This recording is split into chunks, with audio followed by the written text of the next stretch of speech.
Good morning, Ram Ram, Namaste to everyone, and also Namaskaram, Walaikum Salam, and Bula Vinaka to all the Fiji residents and all the Fiji residents living abroad.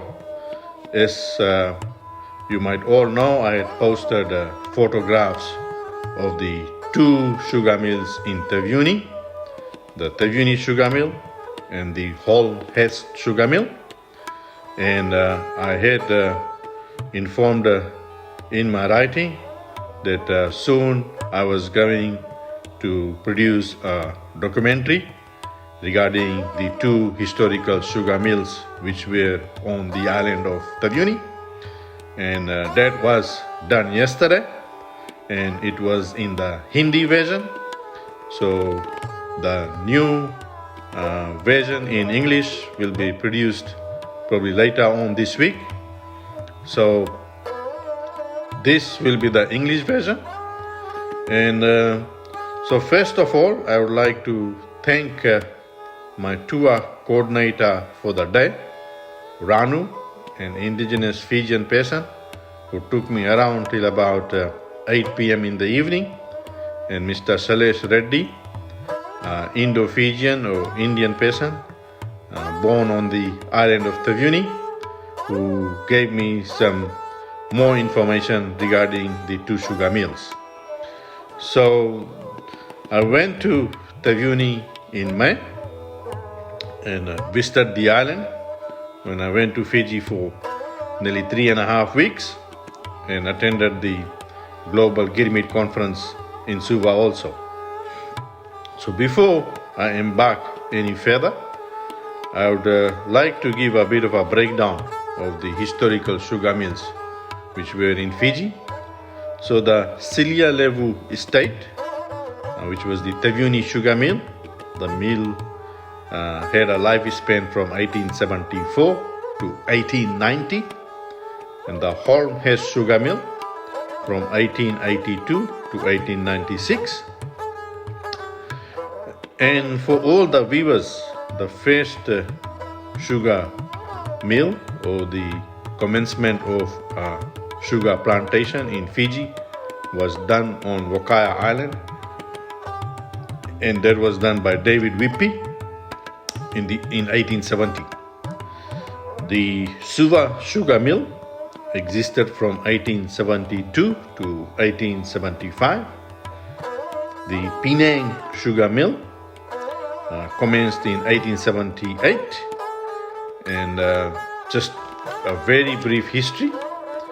The Wilma brothers, which is one of the largest sugar company in the world, actually commenced the Penang sugar mill in 1881, and it was transferred to Fraser and Company and later CSR in 1926. Though it says 1878, but I think by the time the first crushing began, it was 1881. The Nasuri sugar mill, 1882 to 1959. The Rarawai sugar mill commenced operations in 1884. The Tamanua sugar mill in Navua ran from 1883 to 1923. But at one stage in Navua, there were 3 sugar mills, and because of very high rainfall and a very low sugar content, the 3 mills were then combined into one sugar mill, and the sugar mill was run by Vancouver Sugar Mill from Canada, and the sugar produced was exported to Canada and went to a company called Rogers, which is the largest sugar refining company in Canada. There's also the Koronivia sugar mill near Nasuri, the Viria sugar mill in Nasuri, which ran from 1886 to 1895. There was the Lambasa sugar mill actually commenced in 1894. The Letoka sugar mill commenced in 1903. There was also the Namara sugar mill and another sugar mill which was called Matani Sivana, And for all viewers, there was also a sugar mill on Mango Island which closed in 1895. So the sugar mill at Salialevu, actually the land was owned by Mr. James Simmons. He was the country's first Governor General, according to the records. Was born in a little town called Swagatam, Norfolk in England, and he actually developed the state and actually established a tea plantation, and it was called the Alpha Tea Estate. And then he commenced the sugar mill. So where the day I went to Salialevu, I was very lucky that the weather was a very sunny day, and the other fortunate thing that happened was that the Aitoki boys, or the Fijian boys, were actually mowing the whole area of the ruins of the sugar mill, and also where there exist about 4 to 5 coolie houses, or houses where the indentured laborers stayed, and in those 2 bedrooms probably about 14 or 10 or even 16 men stayed in those houses. So going further, the houses which still exist there, they are in a poor condition, that those houses probably have not been painted probably 40 to 50 years now. But a lady who also has interest in sugarcane, living in Salialevu, told me that during Cyclone Winston, when the other houses were getting their roofs blown away, they actually took shelter in these 4 houses, and no damage was done to these 4 or 5 quarters which still exist there. And I would like to thank all those Fijian families that they allowed me into their quarters or houses, and told me that I could take as many photos as possible. The timber used for these quarters or houses actually came from Oregon in USA, and so these houses were built probably around 1872, 1873, maybe till about 1876 or 1877. So these houses or quarters of the coolies have existed for more than 130 years, and that timber still has not rotten. The other fascinating thing at these quarters were that the stove which they built for the indentured laborers or the Girmitiyas, the walls of those stoves, or chula which you may call in Hindi, is more than 2 feet long, or about 2 feet long, and it is solid concrete. And some of those structures still exist and are used by those ethnic Fijian families. There are some quarters where the quarters don't exist, or the houses don't exist, but the concrete flooring still exists. So at the peak of the sugar mill, there would have been, I think, about a dozen or more coolie houses, but at the moment there is only 4 to 5 which remain.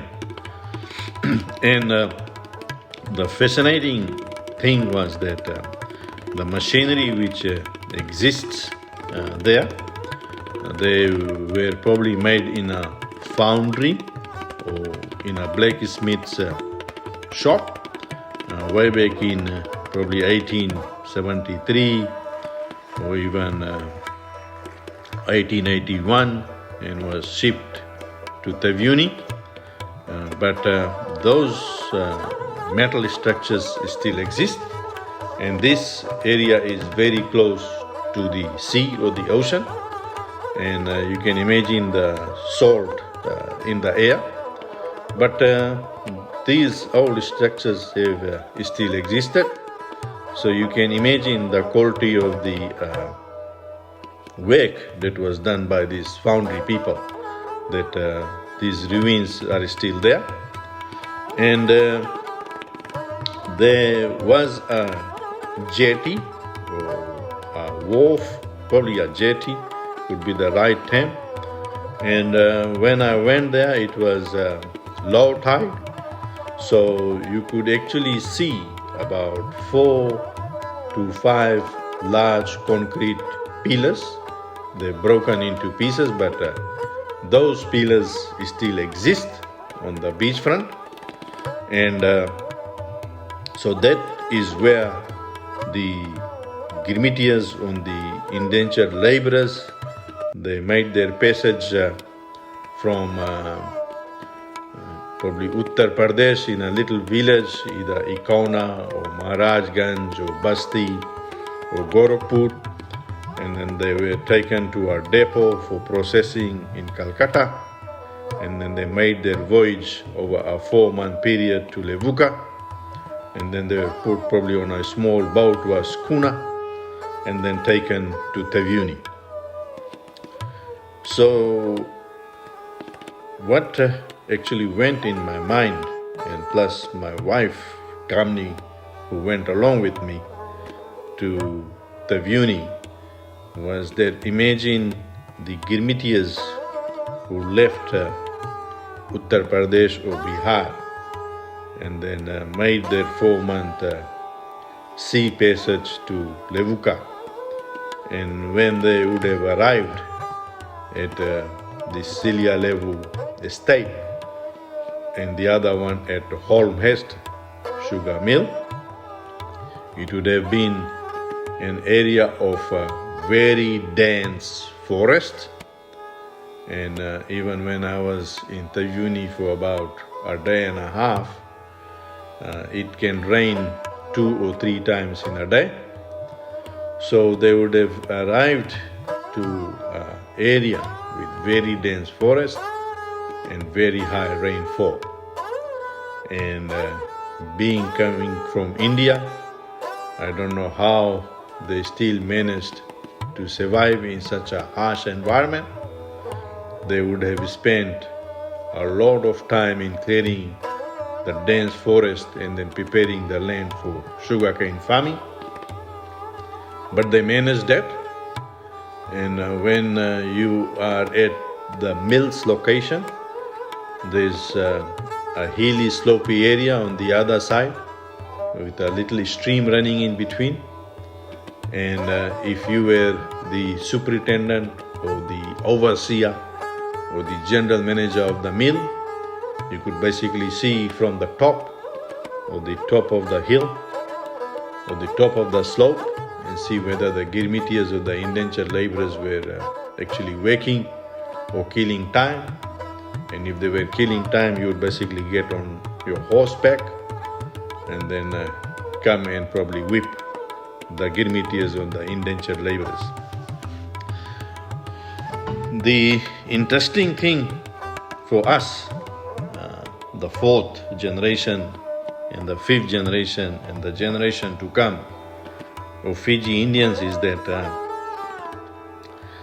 the sheer hard work and the persistence to survive and their deep religious conviction of being Hindus probably led them to survive in that harsh environment. And even when the sugar industry ended on Taveuni, these indentured laborers and Girmitiyas then worked on copra plantation and then actually spent all their resources in educating their children.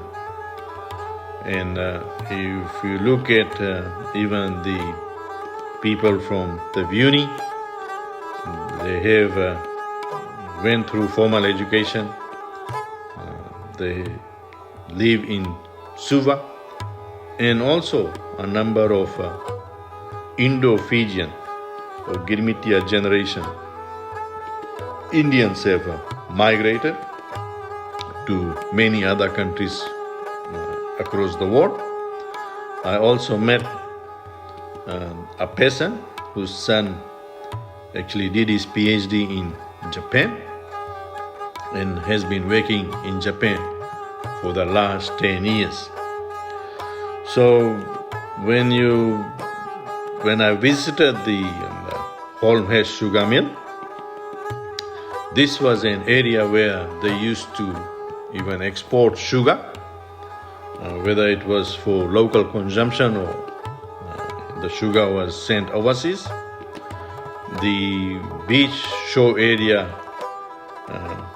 I visited, but I was running short of time.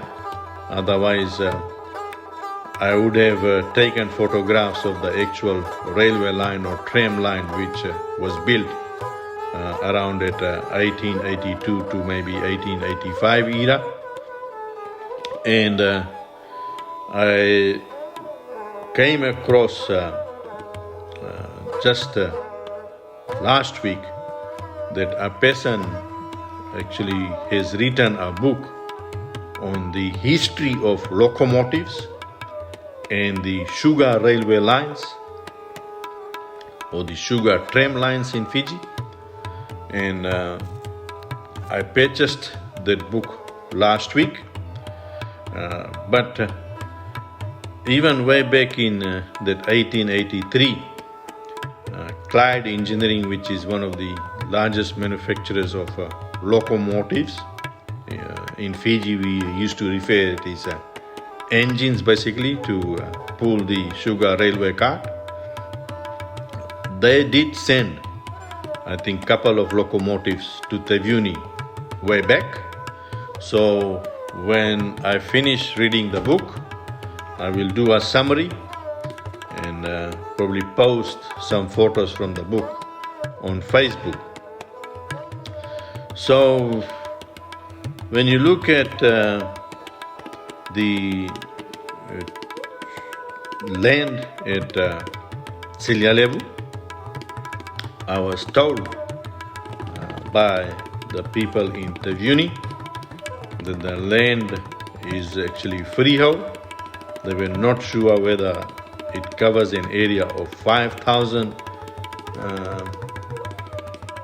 acres or 10,000 acres, but they told me that the land is actually owned by one of the largest hotel companies in the world, Shangri-La from Singapore, which also runs the Fijian hotel on Yenuda Island near Duvu in Singatoka, Fiji. So on this visit, I did meet some government officials during the Girmit conference, but moving forward, I am going to liaise with the Tuidakau Ratu Nangama Lalambalavu, who is the head chief for the province of Dakondrove and also for Taveuni. And I am going to communicate with the Prime Minister Sitiveni Rambuka and the Deputy Prime Minister Biman Prasad. And after brief conversation with some people in Taveuni, even the ethnic Fijians, they said that it would be of great value if we can preserve these two sites and maybe fence it, do some repairs to the original coolie houses, and then make it as a tourist attraction, both for Fiji Indians, for Fijians, and also for overseas tourists. And we can then put up some nice billboards. We can do PowerPoint presentation on these two sugar mills. We can actually then charge an entry fee. We can have a tour guide who is present there to provide history. We can also do some videos of the sugar mill. And so that I will be working towards the coming months and later on this year. I was also told by the people who were at Salialevu State and also my tour coordinator that just before the COVID-19 pandemic, the research sugar scientists from University of Queensland and the Sugar Research Institute from Queensland actually paid a visit, and they wanted to actually find out whether there may be some sugar plants still surviving in the jungle at Salialevu. And apparently they did find 3 or 5 or maybe 10 sugar plants, and they took the samples back to Queensland. And the reason I'm told was that the variety of cane that was planted at Holmhurst and Taveuni sugar mill was of excellent quality. It was quite resistant to pests and insecticides and had a very high content of sugar. So that's in brief of what else has happened. And imagine that these sugar plants still survived even though the mill closed in 1890 and 1896. The Holmhurst sugar mill, which actually is located or was located on the land which is owned by the Tart family. They have a very large copra plantation on their estate, and also they run a beef cattle farm or a livestock farm. I am told that they also manufacture virgin coconut oil, and they are now putting major emphasis on replanting coconut palms. While I was on that estate, there still exist 3 or 4 cotton plants. In Hindi we probably call kapas, which was a different variety of cotton back then. They used to produce cotton, and there was a very large cotton farm which existed in that area. And it was surprising to find that some of these plants have still survived for up to probably maybe 70, 80 or 90 years old. So getting back to the 2 sugar mills, it was of great value to me that I was able to find the ruins, and at the other sugar mill I had to walk through very dense grass. Some of the machinery is hidden in the ground, but I still managed to take up to 180 photographs combined of the 2 sugar mills. It is also fascinating that the primary school built in Taveuni was built in the very early 1900s. So you can imagine that the Girmitiyas had a keen interest in educating their children, that the future generation will no longer live in poverty or go through the hard times. And that school still exists. There is a primary school which is located on the front end or towards the beach, and the secondary school is located at the back. So the history of the sugar mill is quite interesting, that when it was such a pricey commodity, and imagine that these 2 sugar plantations actually commenced on the island of Taveuni. And what needs to probably happen is that these two sites should be preserved, and it is such great history that of the Girmitiyas that these two sugar mills existed on Taveuni, and the Girmitiyas worked at these two sugar mills. Just very briefly, the Girmitiyas were also taken to Mango Island, and the mill closed there in 1895. But according to records, the certain machinery and the larger parts were actually transported to Penang Sugar Mill. And I also came across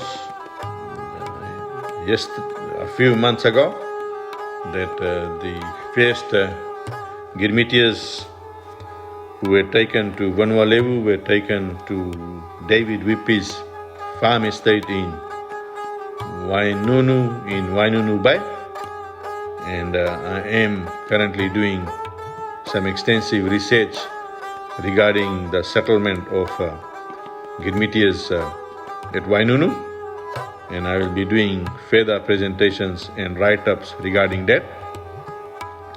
I also was informed by people in Taveuni and Lambasa that the Girmitiyas were taken to Rambi Island, and I have researched only last week and this week further into the Girmitiyas who were taken to Rambi Island, and I will be presenting a live video on Facebook and also a write-up of the Girmitiyas and their experience on Rambi Island. So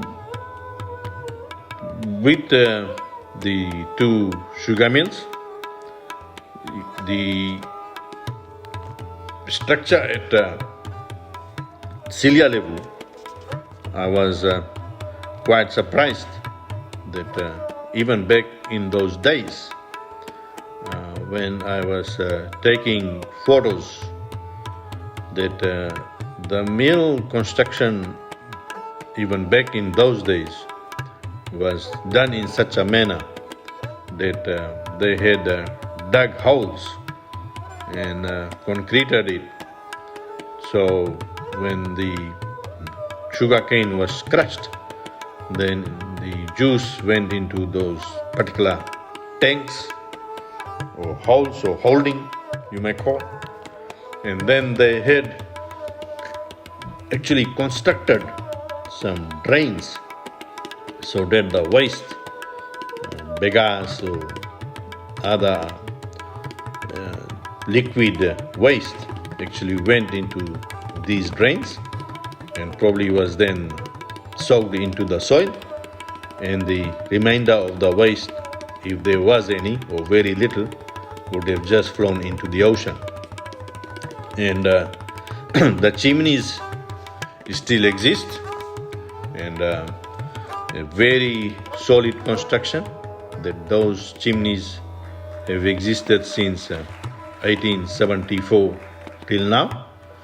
There are other parts of the construction where they had a warehouse for storage of materials for the estate, whether it was for construction or for storage of chemicals for the sugar mill, and probably also groceries for the Girmitiyas. That is still the foundation or the brickwork still exists at Salialevu estate. They had also built, I think, large water tanks made up of brick and concrete, which still exists, but it needs probably clearing of all the vines and shrubs which have grown onto these. And if I was to spend getting more clearer pictures, then I would have had to hire some people to clear all that shrubs and bush for a day. But it is such a scenic place with the ocean or the sea just nearby, and quite cool that it rains there every day. But the main focus for me was visiting the two sugar mills and actually analyzing how the Girmitiyas would have survived in that particular harsh environment. So this was a brief documentary. After taking all those photos, and the documentary, I hope you enjoyed. Share it with as many friends and other media as possible. So even towards the conclusion, I would like to thank Mr. Sales Reddy and Ranu and all the other Ayatokis who were at Garden Island, Taveuni, who assisted me during my visit, and also the Sun City Tours, who run the boat service from Taveuni to Navutu. So once again, thank you to all my viewers. Ram Ram, Namaste,